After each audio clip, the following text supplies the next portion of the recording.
Hello, my name is Thomas Woolley. I'm a mathematical lecturer at Cardiff University, and my speciality is mathematical biology, but we're not going to talk about that today. What we're going to do is a few brain teasers and puzzles that will keep your mind ticking over during the summer.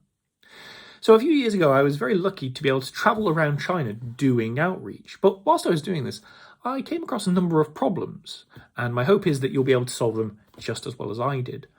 But the thing about all the problems is that they're quite practical. So even if you don't know how to approach them from a mathematical point of view straight away, don't worry. Play around with them, have a go, interact with the problem, because all the props you'll need are things you'll find around the home. And my hope is that once you've investigated a little bit physically, you'll be able to start formulating ideas mentally. So don't worry if you don't get the full answer. All of the solutions will be provided, so you'll have a complete understanding by the end of the video. And with that, let's take it away.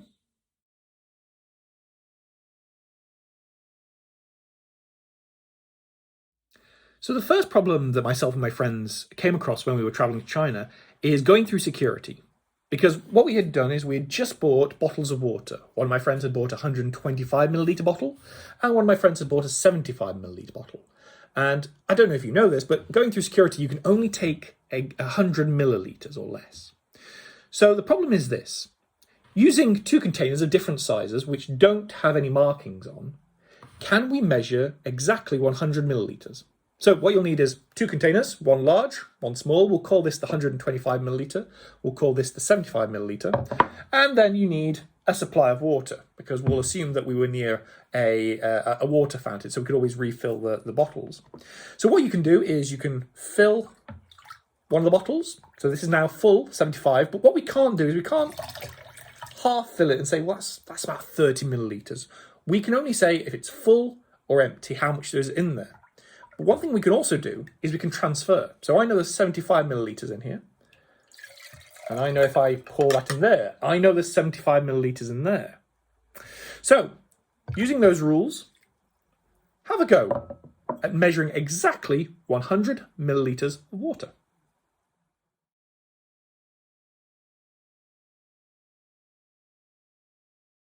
How did you do? Did you get the answer?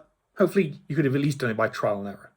So, one way, because there are multiple ways, is you take your 125 milliliter jug and you fill it up to the top. So we know that this has 125 milliliters in it. We then pour this into the 75 milliliters. So in here we have 75 milliliters, and we know exactly what's left. We know that there must be 50 milliliters left. So we now pour away our 75 milliliters. 50 milliliters in here, we pour that in here. 50 milliliters. Now we fill this back up. There is 125 milliliters in here. There's 50 milliliters in here. And that means what's left must be 25, because this is the 75 milliliter jug. All we have to do is then pour that last 25 in here, and we're guaranteed that what is left is 100 milliliters exactly. So one of the key things about this problem is that if you were doing it by trial and error, then if you change any of the numbers slightly, you have to resolve the whole problem. So if instead of, say, 75, I made the jug 50, or if I made the 125 130, would your solution still work? It's not guaranteed to. So what we do to solve it completely without really thinking is we draw a graph. Two axes representing how much liquid is in each bottle. So along the x-axis, the horizontal axis, we'll draw the 125 milliliter bottle. Along the y-axis, we'll draw the 75 milliliter bottle. And now all we have to do is identify what the moves do in terms of this graph. So filling the bottle is either a horizontal move if we fill the 125, and if we fill the 75, it's a vertical move. Equally, if we empty, they move horizontally or vertically back to zero. The other thing we can do is we can transfer, and a transfer is a diagonal move. And that's it. Horizontal, vertical, and diagonal moves are all we can do in this problem. So once we know that, we highlight the points we want to hit, which in our case is 100 milliliters. We start at 0, 0, because both bottles are empty, and then we just bounce around the graph using horizontal moves, vertical moves, diagonal moves, until we hit one of these solutions.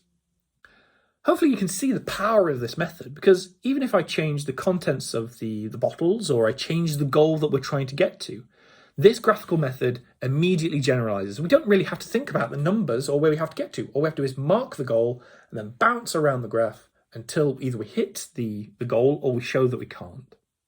So that's how we solved our security problem, but that wasn't the end of our problems overall.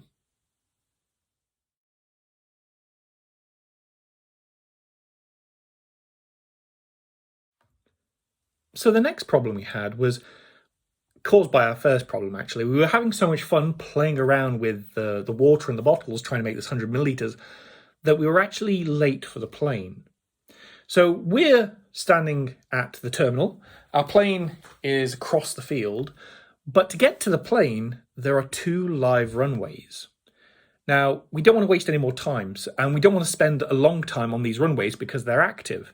So we want to cut across these runways as quickly as possible. And hopefully you all know that the quickest route across the runway would be a straight line directly across, perpendicular to its edge. So our problem was, what's the quickest route from the terminal where we start to the plane that crosses these 2 live runways at right angles? So to do this problem, all you need is a piece of paper and a pen. And what I suggest you do is just get your piece of paper and draw 2 runways. The orientation doesn't really matter. All we really care about is that they're fairly straight. We'll try and not make them too wobbly. So we've got 1 runway there, and we've got 1 runway down here. We start up here, so that's me. And the plane is all the way down here. What's the quickest route from me up here at the terminal to the plane down here? Lots of possibilities. Let's draw one now, in fact. So what I could do is I could run to the runway, run directly across, then try and run close to the plane, run directly across there, and then run straight to the plane. Or I could run all the way over to the plane over here. I could, again, cut across, try and run towards the plane, cut across, and then get to the plane like that. This is probably not going to be the optimal route because I'm running back on myself, and that's probably not going to be optimal. But there are many places I could cut this first runway, and there are many places I could cut this second runway. But which is the optimal point?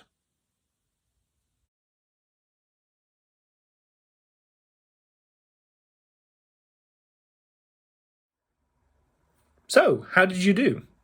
Now, the key part about this is that your strategy, if you did manage to find one, should work for any placement of the runways. So it really doesn't matter what angle you draw them at or how close they are. Your strategy should work independently of that. So what I'm now going to show you is how to always gain the quickest route no matter what. And you don't even have to draw at all. What you're going to be doing is folding. So what I'll do is first show you how to generate the quickest path, and then I'll explain how it works. So here is my setup, my 2 runways. Here I am up here, and here's the plane down here. That's where I want to get to. Now, what I do is I realize that these runways are causing the problem because I've already specified that I want to run directly across them. But no matter where I run directly across them, that distance is always going to be the same. So let's just subtract that from the answer. What you do is you fold your paper such that the runway sides line up. So this top part of the runway lines up with the bottom of the runway. Okay, there's one crease. Same thing here. We take the bottom and the top and we bend them so that they meet. Just like that. So of course we can't do this with a real airport, but we can do it to a piece of paper. So we folded out our 2 runways, and now we draw the straight line that links me to the plane. Okay, so I run to there, I run across there, and I run to there. Finally, we fold our paper back out, and we just add in the running across the 2 runways. Now, are we sure that this works? Well, folding, firstly, we can guarantee that these are going to be perpendicular because folding these out, identifying them, will give us a single point. And when we fold it back, as long as we fold it along the middle, we've created a perpendicular fold across there. And similarly, we've created a perpendicular fold along there. So those 2 lines will be perpendicular to the runways. First thing tick. Now, will this be the fastest? Well, as I said, no matter where I hit this, and no matter where I hit this runway, the distance across is always going to be the same. So let's imagine that there was a quicker route. If this, let's pick a different color now. Let's pick route across here, and across there, and across there, into there. If this route was faster than mine, then it would still be faster even if I remove the runways, because that distance is a constant. So if I remove the runways, I'm saying that this line would be faster than my straight line. But hopefully you know that the quickest distance between 2 points is a straight line. So if this is faster than this line, it must be a straight line. But obviously it isn't. It's because the fastest point between these is the line I've drawn.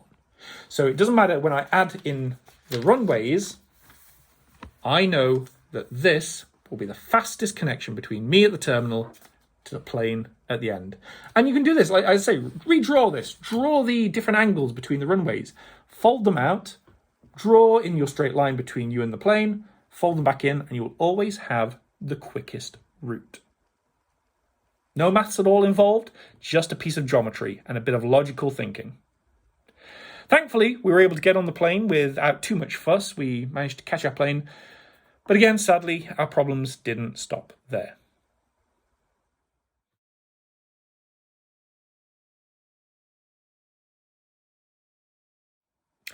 Now, our next problem happened once we'd got to China. Unfortunately, myself and my friends Dan and Will, who went with me, we'd all used the same luggage. And even more unfortunately, our luggage tags had all got mixed up. And we weren't allowed to take a bag unless we knew it was exactly ours. Thankfully, we did know a couple of things about the mix-up. One, we knew exactly what we'd packed. So we all didn't know what the weather was going to be like over there. So I packed jumpers because I thought it might be cold. Dan only packed t-shirts, whereas Will packed a mixture of both. The other thing we knew is that all the luggage tags were wrong. We were guaranteed that. So whichever bag said Thomas, we guaranteed it was not my bag.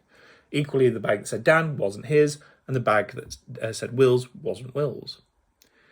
And the guard at the luggage carousel gave us a break. He said, okay, what I'll let you do is you're allowed to put your hand in one bag and take out an item. But you're not allowed to look in the bag. You can only pull one item out without looking. And from that one item, I want you to be able to identify all the bags without guessing. You have to logically be able to tell me whose bag is whose, and no guessing is involved. He was a very logical security guard. Nice guy. So that's your problem.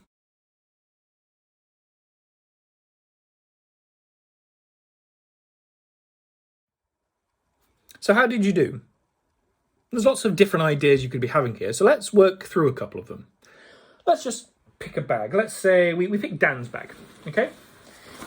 Got Dan's bag here, you can tell it says Dan on it, and what we know is that this is definitely not Dan's bag. So we can put our hand in, pull something out, and if we pull out a t-shirt, great, we know it's not Dan's, it can't be mine because I didn't pack t-shirts, so this must be Will's. But let's suppose I put my hand in and pulled out a jumper. Well, that doesn't help us because it could be either mine or Will's, and we both pack jumpers, so that's not going to help us identify this bag. So what else can we do? Let's instead pick Will's bag. As you can see, it says Will's on it, but we know it isn't Will's. We put our hand in and we pull out, oh, okay, it's a jumper. Who packed jumpers? Well, I did. Thomas's bag packed jumpers, and Will did. So we can say it's definitely not Will's. It's definitely not Dan's because he didn't pack jumpers. So this bag must be mine. Great. But then let's go back to Dan's bag. We know it's not Dan's because it says Dan and we know they're all mixed up. We know it's not Thomas's bag, my bag, because we've already identified my bag. So the only other bag that this could be is Will's. Leaving only one bag left. My bag with, well, the bag with my name on it, that lastly must be Dan's. So, with a little bit of logical thought, you can see that you must always choose the bag which should contain the mix, but doesn't. Because whatever you extract from there, you can then definitely identify whose bag that is. And in mathematics, this is called a logic tree. You follow any path, and you can always definitely say what happens at the end. So we were very, very excited and very tired. So we decided to go directly from the airport to the hotel to finally get some sleep. But unfortunately, the hotel was on fire.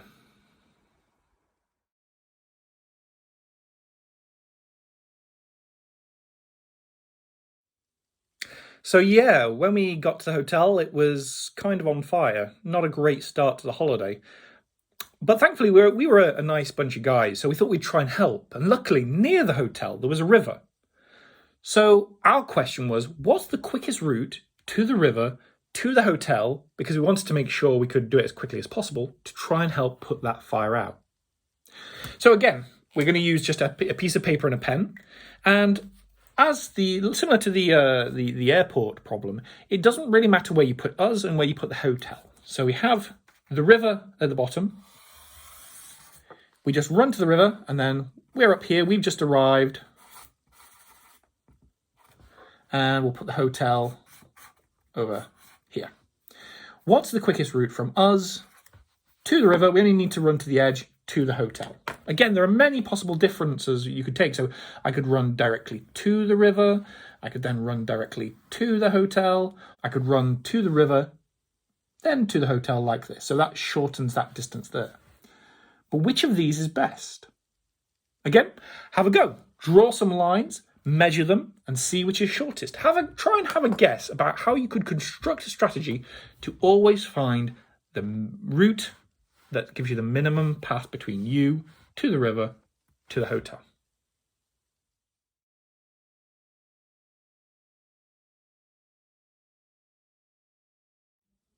So how did you do? Hopefully you didn't take too much time over this because the house is on fire. We really need your help quickly on this one. As I say, many, many ways you could do this, but there's only one line that will give you the quickest route.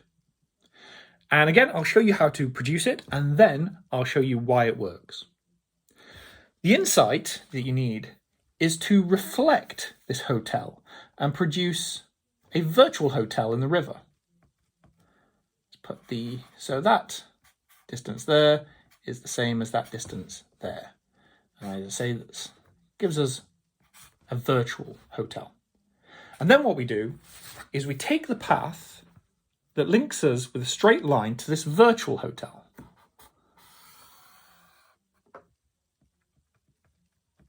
But instead of running to the hotel, which would take us into the water, which we don't want to do, we reflect this path back up to the actual hotel. And I claim that that is the quickest route from where we started to the hotel. So again, let us, using the same argument as the airport case, suppose there was a different route that was quicker. I don't know, let's try this one.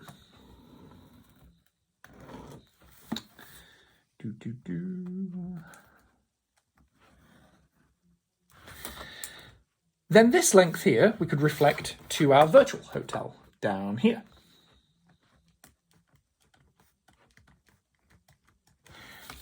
So if this is the shortest distance, and this length is the same as this length, then this must be the shortest distance to this hotel as well. Because if there were any other shorter distance, then that would be the same length to this hotel, and so it would be shorter. But as we've already said, the shortest distance between us and the hotel, the virtual hotel, is a straight line. This obviously is not a straight line, so this cannot be the quickest route. So, proof by contradiction, our straight line argument, which is reflected back in the river, gives us the quickest route from us to the hotel. So we were able to put the fire out of the hotel, which made everyone very happy. But unfortunately, the hotel had had a lot of damage. And even though we just wanted to go to bed, unfortunately, we had to fix the hotel.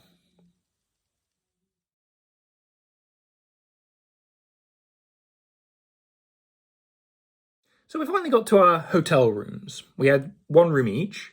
And when I got to my hotel, I wanted to relax a bit. I wanted to just watch TV. Dan, he wanted to eat some food because he was a bit hungry, whilst Will, he wanted to have a shower. And of course, we wanted to do all these things. So we needed to make sure each of our rooms was connected to the electricity, the gas, and the water to make sure we could watch TV, eat, and have a shower. But we had a lot of trouble doing this. So all you need again for this is a pen and paper.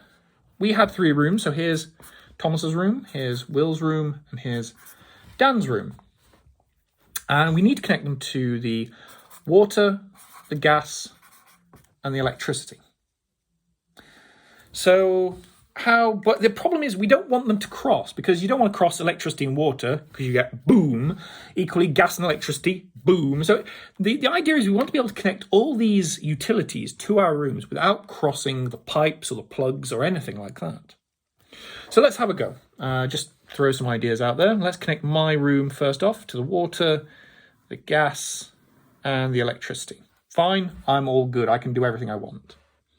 Now let's try and connect Will's. So we can connect it around here. We can't go straight across because that would cross the utilities.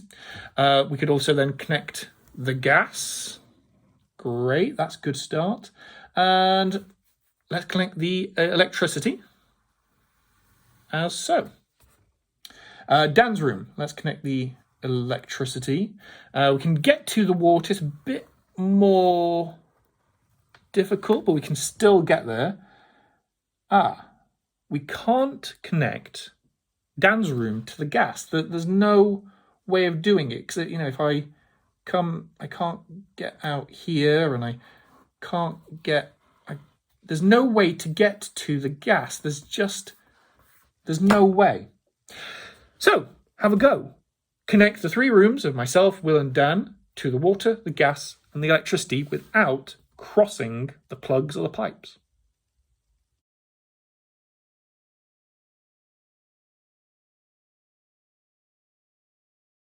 So how did you do? This may have caused you a bit more of a headache than the other problems, because this problem is actually impossible. You can't connect the 3 rooms to the 3 utilities without crossing the pipes and the plugs, at least in 2D. And that's the idea. You can do this problem, but you have to raise the dimension of the problem. You have to change the genus of your surface, which is just a very complicated way of saying you need a hole. So let's do that. Let's create a hole now.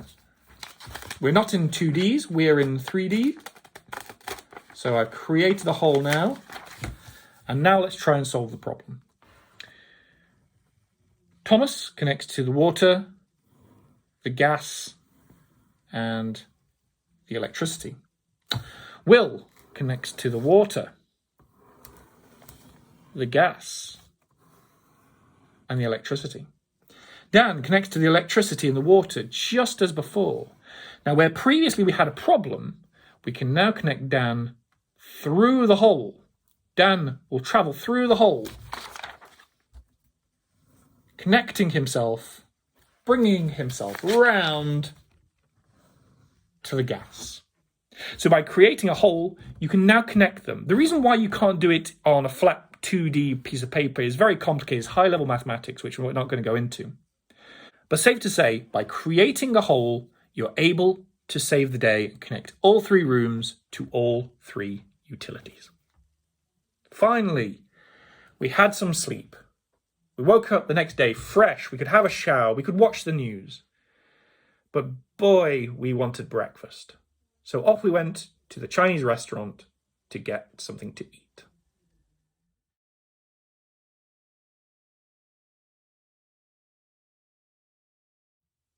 So we got to the restaurant and the speciality was dim sum.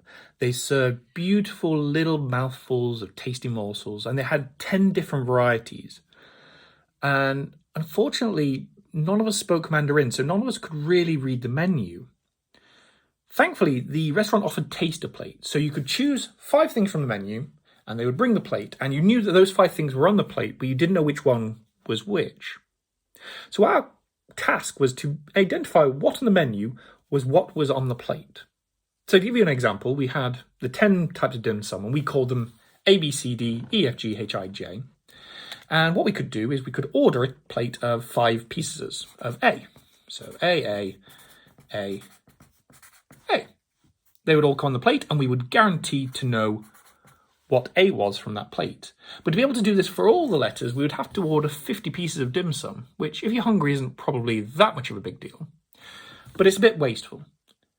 Alternatively, we could shorten down the number of plates we chose. So we could do A, B, C, D, and then we could do B, C, D, E, for example. Now, on this plate, we would have 3 pieces that matched 3 pieces on this plate. That would be the B, C, and D. So we would have 3 pieces of dim sum on here that matched 3 pieces of dim sum there. They would be the B, C, D. We would have 1 piece on this plate that wasn't on that, so we could definitely identify the E. Because whatever is on here that's not on here, that's your E. Whatever is on here that we have 2 of, that's your B. And whatever is on here, the first plate, but not on the second plate, that's your A. So from 2 plates, we're able to identify 3 pieces of dim sum, thus saving us time and money. So your question, as was ours, is what's the smallest number of plates you can use to identify all types of dim sum?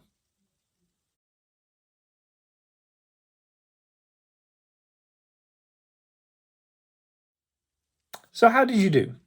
You may have got the number of plates down to 6, 5, 4 maybe? Well, it might surprise you that you only need 3.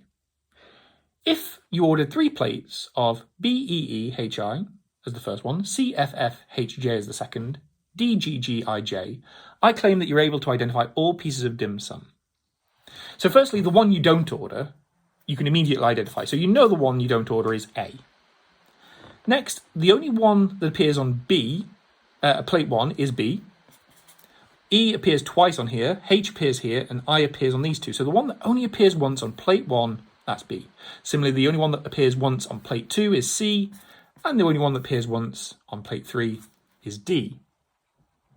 The one that appears twice on 1, the one that appears twice on 2, and the one that appears twice on 3 give us E, F, and G.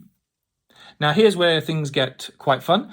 We're able to identify H because it's the only one that appears on both 1 and 2. I is the only one that appears on 1 and 3, and J is the only one that appears on 2 and 3. So we get I and J. So all pieces of dim sum can be represented on 3 plates of 5. Now, again, how did we do this?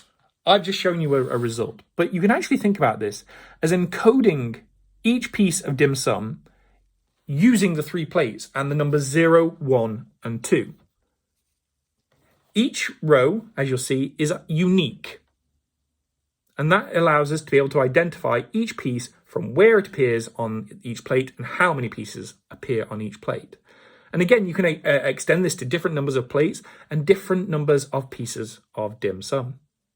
So we left the restaurant very happy and very full, and finally we got around to actually doing outreach. Hopefully you've enjoyed the puzzles that we had to face when traveling around China, and hopefully that whenever these puzzles come up in your everyday life, you'll now know how to solve them in the most optimal way. Good luck with working on mathematics over the summer. I've been Thomas Woolley from Cardiff University. I'll see you later.